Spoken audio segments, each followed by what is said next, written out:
2 years into owning my own consulting business, and I have officially closed my doors. Yep, I failed. But let's rewind. 10 months ago, I made this video about YouTuber Vanessa Lau leaving the platform. The point of building a lifestyle business is to live. But since then, I didn't really heed my own advice. For the past 2 years, I have been trying to get my event consulting business off the ground. And despite spending hours of online networking and sending emails and hosting workshops and creating content, I just couldn't convert the sales. And I lost thousands of dollars of my own money. How did I afford to lose thousands of dollars of my own money? I have a full-time job that pays my bills. So every day I would put in the hours at my W-2, and every night and weekend, I would toil away trying to get this business off the ground. Here's the irony. My W-2 job is really good. I am highly valued at work. I don't need a second income. But for some reason, I felt like I had to run this successful business or I was failing my potential. The entrepreneurial curious of us are all too often inundated with this message of hustle culture. And there's this sort of fallacy out there that you have to run a business that makes millions of dollars because it's never been easier to do. You know, internet, technology, ChatGPT. And then on top of that, there's this narrative that like you're a chump if you work for someone else and you're just lining their pockets at the expense of your own. But the fallacy at play here is we can't all work for ourselves. Even if you run a successful business, you're going to hire people to work for you and they're working for you, not for themselves. And if you have clients and customers, which, you know, you probably will because you have a business, so you got to sell things, you're working for them.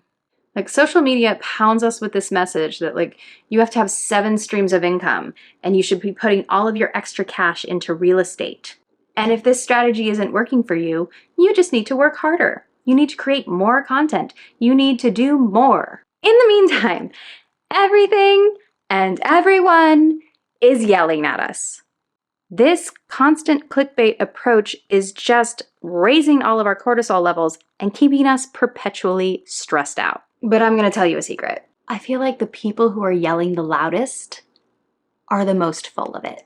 It's okay to have a quiet life. And I realize the irony in saying this as someone with a YouTube channel. Seriously, I feel so bad for people in their 20s who are coming up in this noise.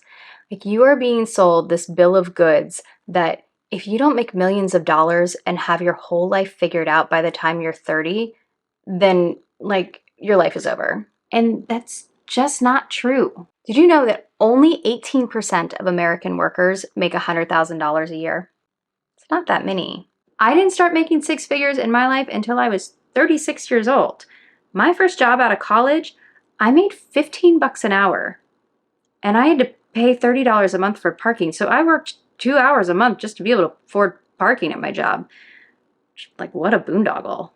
So I absolutely understand the pull of these online hucksters who are telling you that if you just hustle really hard and invest in yourself, you're going to break free of that kind of ridiculousness.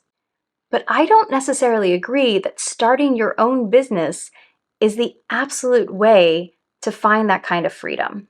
If I could go back and talk to myself when I was making $15 an hour and I was pissed off working at this nonprofit, I would tell myself that I was worth more than that $15 an hour job and that I should absolutely go apply for things that paid my worth.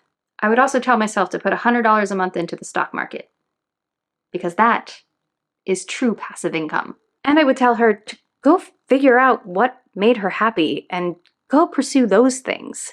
Because those are the things, when you find purpose in your life, that create actual freedom.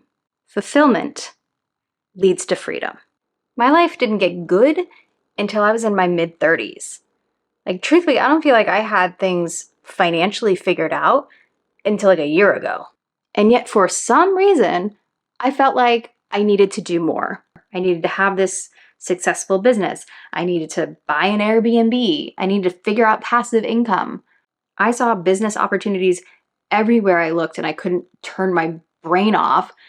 And I just felt bad all the time that I wasn't like pursuing these things and living up to my potential. So at the end of last year, I decided to file the paperwork, shut down my LLC, and join the 20% of small businesses that close their doors in the first 2 years. As soon as I did that, a whole host of money flowed in from totally different areas. It was really weird, actually. It was like I shut down this energy suck of a portal, and that redirected the flow of energy to things that actually made money. Not to mention, it's allowed me to focus more on my full-time job and on creating new things here on YouTube. I think 2024 is going to be a huge year of change for hustle culture. As we become so saturated with people who are yelling and competing to be the loudest voice in the room, my hope is that it's the quiet voices that start to break through because of their coherence. All of this to say, you are not behind, and you have more control over your life than you think you do. So go create a life that you love to live.